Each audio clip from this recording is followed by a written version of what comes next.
សួស្តីបងប្អូនទាំងអស់គ្នាបងប្អូនធ្លាប់ឃើញតា tool សម្រាយរឿងមកនិយាយដូច AI ហ្នឹងហើយអញ្ចឹង tool admin ក៏មានមុខងារដែលនិយាយដូចសំឡេងមនុស្សពិតដែរឥឡូវយើងទៅមើលទាំងអស់គ្នាហ្នឹងហើយអញ្ចឹងគឺសំឡេងចេញមកដូចពិតមកបងប្អូនអាចមើលបានណាឥឡូវមាន play ឲ្យមើលហ្នឹងហើយទូករបស់អាម្នាក់នោះសញ្ញារ៉ាដាបានបាត់សូនឈឹងនៅកណ្ដាលព្យុះតាំងពីម៉ោង 2 រំលងអាធ្រាត្រកាលពីយប់មិញម្លេះមិនមែនឯងស្លាប់បាត់ទៅហើយទេអី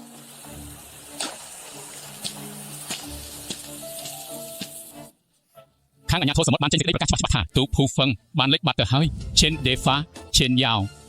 ពួកឯងស្មានថាប្រាក់បំណែកទូកខ្លាំងខ្លាយហើយសោកប៉ាន់មនុស្សមួយចំនួនអាចបិទបាំងរឿងនេះបានមែនទេពួកឯងនៅស្មានមិនដល់ទេថានៅពីក្រោយចរន្តទឹកហូរនៃភ្នែកព្យុះខ្មៅមានលាអាងធម្មជាតិមួយសម្រាប់ជ្រកកំបាំងមិនត្រឹមតែខ្ញុំគេចផុតពីព្យុះនោះទេខ្ញុំថែមទាំងបានកើបយកកំណប់ដែលពួកឯងនឹកស្មានមិនដល់ទៀតផងបងយ៉ាវខកចិត្តខ្លាំងណាស់មែនទេលោកម្ចាស់សមុទ្របានប្រាប់ថាជីវិតរបស់ខ្ញុំឈិនហ្វឹងមិនទាន់ដល់គ្រាឡើយហើយត្រកូលឈិននៅមានរឿងជពាក់ជំពិនមិនទាន់ដោះស្រាយគ្នាទេទើបគាត់បញ្ជូនខ្ញុំឲ្យត្រឡប់មកវិញប្រាក់កក់ពីលាននោះគឺចេញពីធនាគារក្រោមដីរបស់ឪពុកឯងដែលបង្វិលលុយពីឆ្វេងទៅស្ដាំប៉ុណ្ណោះឯងខ្លាចបន្លំកិច្ចសន្យាភ្នាល់តម្លៃខ្ពស់កប់ពពកដោយប្រើប្រាស់អាកាសធាតុដ៏អាក្រក់បំផុតដើម្បីលបួងឲ្យឈិនហ្វឹងទៅស្លាប់ដោយចេតនានេះគឺជាការឆបោកតាមរយៈកិច្ចសន្យាដ៏អាក្រក់បំផុតនិងបទប៉ុនប៉ងមនុស្សឃាតដោយចេតនាឈិនយ៉ោអញ្ចឹង admin play ឲ្យមើលប៉ុណ្ណឹងសិនទៅហ្នឹងហើយអញ្ចឹងធួសម្រាយរឿង admin នេះបងប្អូនចង់ឲ្យសម្រាយសំឡេងដូចមនុស្សពិតក៏បានដែរហ្នឹងហើយប៉ុន្តែចាំបាច់បងប្អូនត្រូវមានកុំព្យូទ័រដែលមានកម្លាំងខ្លាំងបន្តិចបានអាចការ៉ាន់សំឡេងនឹងបានណាហ្នឹងហើយអញ្ចឹងបើថាបងប្អូនមានកុំព្យូទ័រខ្សោយបងប្អូននេះហ្នឹងហើយបងប្អូនធ្វើសំឡេង AI យើងធម្មតាហ្នឹងហើយអញ្ចឹងមុខងារនេះ admin បញ្ជាក់ម្ដងហើយម្ដងទៀតតោះតែបងប្អូនមានកុំព្យូទ័រដែលមានកម្លាំងរៀងខ្លាំងបន្តិចបានអាចរ៉ាន់ដោយសំឡេងមនុស្សពិតនឹងបានណាហ្នឹងហើយជាពិសេសបងប្អូនដែលមានកុំព្យូទ័រ desktop ធំហ្នឹងហើយ VGA ខ្ពស់អីហ្នឹងគឺប្រើមុខងារគឺត្រូវហើយហ្នឹងហើយអញ្ចឹងគឺសំឡេងចេញមកក៏ដូចមនុស្សពិតតែម្ដងដោយមានបានបង្ហាញក្នុងវីដេអូមិញហ្នឹងហើយហើយបើបងប្អូនចង់ឲ្យសាច់វីដេអូបងប្អូនសំឡេងប្រុសស្រីហ្នឹងដូចទៅនឹងនរណាម្នាក់បងប្អូនក៏អាចធ្វើបានដូចគ្នាដែរហ្នឹងហើយយើង clone សំឡេងហ្នឹងហើយសំឡេងដែលមានដាក់នេះគឺជាសំឡេងដែល admin យកចេញពី AI នេះផ្ទាល់តែម្ដងហ្នឹងអត់មានយកសំឡេងនរណាមកទេហ្នឹងហើយអូខេអញ្ចឹងហ្នឹងហើយអញ្ចឹងមានបងប្អូនសួរថាតើធ្វើ admin ហ្នឹងសួរប្រើអត់ឥឡូវ admin ទៅបង្ហាញបងប្អូនតគ្នាហ្នឹងតើសួរប្រើអត់អញ្ចឹង new project ហ្នឹងហើយចុចកន្លែង new project នេះមក admin បាន export ហើយណាហ្នឹងហើយ export ហើយហ្នឹងហើយអញ្ចឹងសូម new project មកហើយគេសួរ save អត់ save ទេ no ហ្នឹងឥឡូវយើងទៅ upload វីដេអូចូលមកហើយឥឡូវសាកវីដេអូនេះហ្នឹងហើយអូខេនេះសាកវីដេអូនេះអូខេប៉ុណ្ណឹងមកហ្នឹងហើយអញ្ចឹងចំពោះការ generate ជា subtitle ហ្នឹងហើយអញ្ចឹងក្នុងវីដេអូមុន admin បង្ហាញបងប្អូនអំពីរបៀបប្រើប្រាស់ជាមួយ Google API ហ្នឹងហើយ generate subtitle ជាមួយ Google API នេះជាមួយ Google API នេះឥឡូវអត់ចាំបាច់ទេបងប្អូនហ្នឹងហើយយើងប្រើ Fast Whisper នេះតែរ៉ាន់នៅលើ local machine យើងអត់មានប្រើ Google API ទេហ្នឹងហើយអញ្ចឹងឲ្យតែបងប្អូនមានកុំព្យូទ័រដែលមានកម្លាំងរៀងគ្រាន់បើគឺអាចរ៉ាន់ Fast Whisper នឹងបានហើយហ្នឹងហើយអត់មានប្រើ Google API ទេហ្នឹងឥឡូវយើង save មកហ្នឹងហើយអូខេចាប់ដើម translate ហ្នឹងហើយអញ្ចឹងវានឹង translate នេះអានេះកន្លែងនេះជា process របស់វាហ្នឹងហើយចាំវាបន្តិចទៅហ្នឹងហើយអញ្ចឹងវានឹងបកមកហើយអញ្ចឹងបងប្អូនមើលកន្លែង loading នេះហ្នឹងហើយអញ្ចឹងវាប្រើ memory កុំព្យូទ័ររបស់យើងផ្ទាល់ហ្មងហ្នឹងហើយប្រើលើ local machine របស់យើងផ្ទាល់ហ្មងវាអត់មានទៅនេះទេអត់មាន upload ទៅជើមណាយដើម្បីទាញយក data មកទេហ្នឹងហើយគឺប្រើលើ local machine យើងផ្ទាល់តែម្ដងហ្នឹងហើយបងប្អូនអាចមើលបានហ្នឹងហើយឥឡូវចាំវាបន្តិចទៅហ្នឹងហើយនៅពេលដែលបងប្អូនធ្វើមែនតើអត់ចាំបាច់ធ្វើម្ដងមួយអញ្ចឹងទេហ្នឹងហើយadminបង្ហាញនេះដើម្បីឲ្យបងប្អូនយល់ហ្នឹងហើយអញ្ចឹងនៅពេលដែលបងប្អូនធ្វើមែនតើបងប្អូនប្រើមុខងារនេះរបស់ធ្វើ admin នេះ big processing ហ្នឹងហើយអញ្ចឹងចុចកតន់បានដោយសារតែវាកំពុងតែ translate ហ្នឹងហើយវាកំពុងតែ translate អញ្ចឹងបងប្អូនប្រើមុខងារហ្នឹងហើយអញ្ចឹងកាត់ម្ដងបាន10វីដេអូតែម្ដងហ្នឹងហើយស្រួលអត់ចាំបាច់ពិបាកទេហ្នឹងហើយអញ្ចឹងនៅក្នុងវីដេអូនេះមានបង្ហាញបងប្អូន demo មួយហ្នឹងដើម្បីបងប្អូនយល់ច្បាស់ហ្នឹងហើយអញ្ចឹងវាពងបកអីបាន 19% ហើយហ្នឹងហើយអញ្ចឹងវានឹងធ្វើការ recognize ហើយវានឹងធ្វើការបកជាវីដេអូនេះមក subtitle ខ្មែរតែម្ដងអញ្ចឹងល្អមែនតើអត់ចាំបាច់មាន Google API ក៏ប្រើបានដែរហ្នឹងហើយឥឡូវចាំវាបន្តិចអូខេបងប្អូនបាន 49% ហើយហ្នឹងហើយ 40% ហើយហ្នឹងហើយចាំបន្តិចអូខេហើយនៅក្នុងក្រុម admin ក៏ admin បានបរៀនបងប្អូនអំពីរបៀបប្រើប្រាស់មុខងារហ្នឹងដែរហ្នឹងហើយ អញ្ចឹងបើថាបងប្អូនមានចំណាប់អារម្មណ៍ចង់បានធូរសម្រាយរឿង admin អីហ្នឹងហើយអាចតាក់ទងមកបានណា link នៅខាងក្រោម Telegram description របស់ admin ហ្នឹងហើយបងប្អូនអាចតាក់ទងមកបានហ្នឹងហើយតម្លៃធូរមែនតើហ្នឹងហើយមានលក់ចែកបងប្អូនប្រើប្រាស់ទាំងអស់គ្នាហ្នឹងហើយ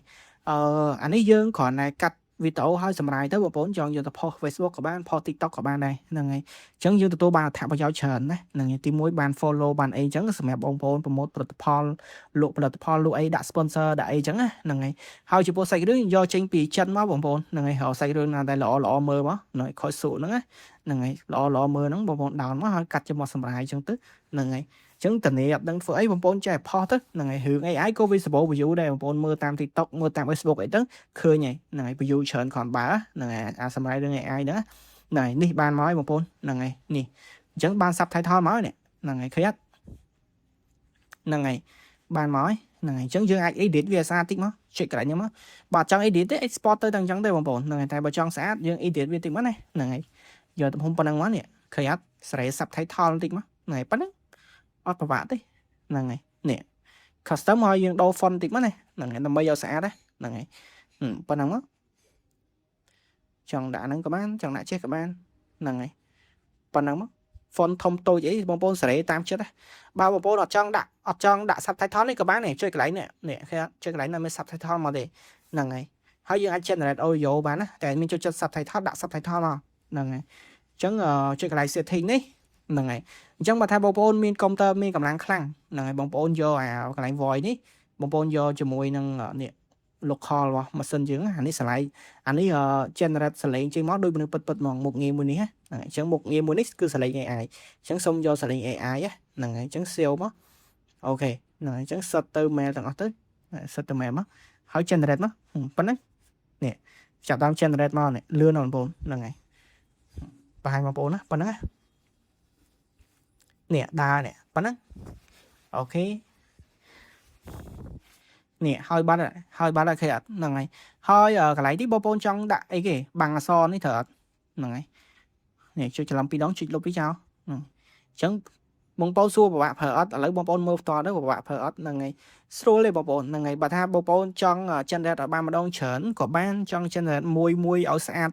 យកទៅផុសឲ្យល្អហ្មងក៏បានដែរហ្នឹងហើយប៉ុណ្ណឹងហ្នឹងនេះ នឹងងាប់អស់មិនខានពូហេកុំតន់អើបារម្ភអីអ្វីដែលត្រូវមកវានឹង ហ្នឹងហើយអានេះសលេង AI ហ្នឹងហើយបើបងប្អូនចង់បានសាច់ភ្លេងចេញពីក្នុងវីដេអូហ្នឹងអត់ពិបាកទេយើងប្រើនេះចុចប៊ូតុងនេះ isolate BGM នេះចុចបាច់មកហ្នឹងហើយអញ្ចឹងវាចាប់តាម extract សាច់សលេងភ្លេងចេញពីវីដេអូហ្នឹងមកហ្នឹងហើយអត់ពិបាកទេហ្នឹងហើយអូខេនេះចាំវាបន្តិចទៅហ្នឹងហើយអញ្ចឹងមិនចំណាយពេលយូរប៉ុន្មានទេបងប្អូនហ្នឹងហើយadmin បង្ហាញបងប្អូននេះរៀងចំណាយពេលយូរនៅពេលដែលបងប្អូនប្រើមែនតើប្រើមុខនេះចាប់ admin បង្ហាញនៅពេលដែលវា dimmer ចប់ហ្នឹងហើយចាំវាបន្តិចទៅហ្នឹងហើយប៉ុណ្ណឹងអត់ប្រវាទេបងប្អូនហ្នឹងហើយចង់ប្រើមិនក៏បានហ្នឹងហើយអញ្ចឹងនៅក្នុងវីដេអូនេះមានបង្ហាញពីប្រសេសមកចប់ហ្មងហ្នឹងហើយអញ្ចឹងតើវាងាយស្រួលបែបម៉េចហ្នឹងហើយចុចតែ2 3 click ទេបងប្អូនយើងបានមកសាច់ភ្លេងមកវីដេអូហ្នឹងហើយចាំមើលវា extract ចប់ហ្នឹងហើយសាច់ភ្លេងចេញពីវីដេអូនេះណា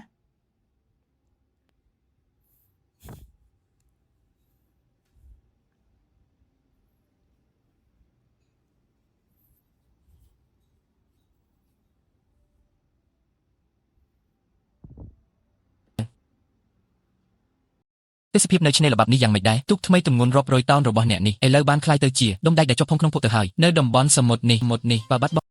អូខេបងប្អូនអញ្ចឹងសាច់ភ្លេងវាបាន extract ចេញពីវីដេអូនឹងមកណាហ្នឹងហើយអូខេឥ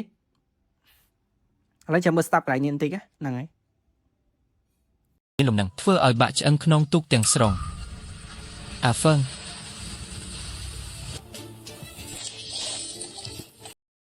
extract ចេញមកក្រៅបានដែរហ្នឹងហើយអញ្ចឹងល្អមែនតើបងប្អូនបានទាំងសលេង AI បានទាំងសលេងសាច់ភ្លេងហ្នឹងហើយប៉ុណ្ណឹងយើងអាច export បាននេះ export មកហ្នឹងហើយ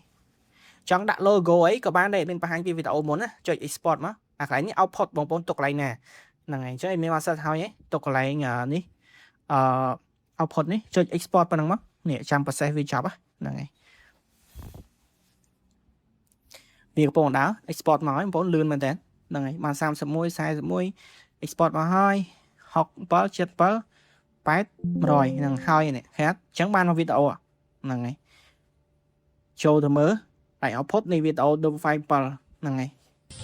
គាត់ហ៊ានរត់ទៀតផងទូគាត់ស្រាលជាងគេបើកលបឿនពេញទំហឹងដេញតាមវាឲ្យតាន់ថ្ងៃនេះត្រូវតែបុកគាត់ឲ្យផ្ងាជើងឲ្យបានអាហ្វឹង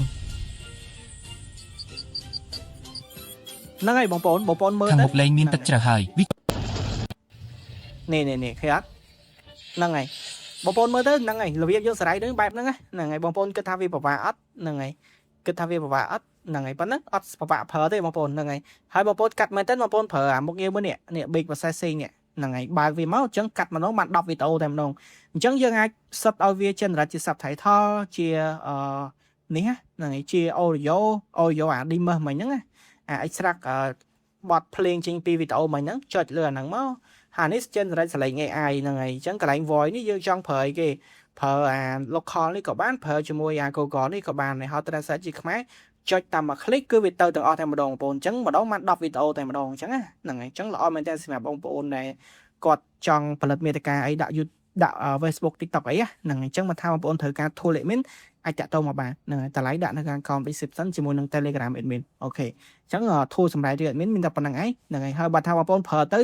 មានអីចង់ request អាចតាក់ទង admin បានណាហ្នឹងហើយអញ្ចឹងអរគុណច្រើនបងប្អូនចាំជួបគ្នានៅវីដេអូ update បន្តទៀត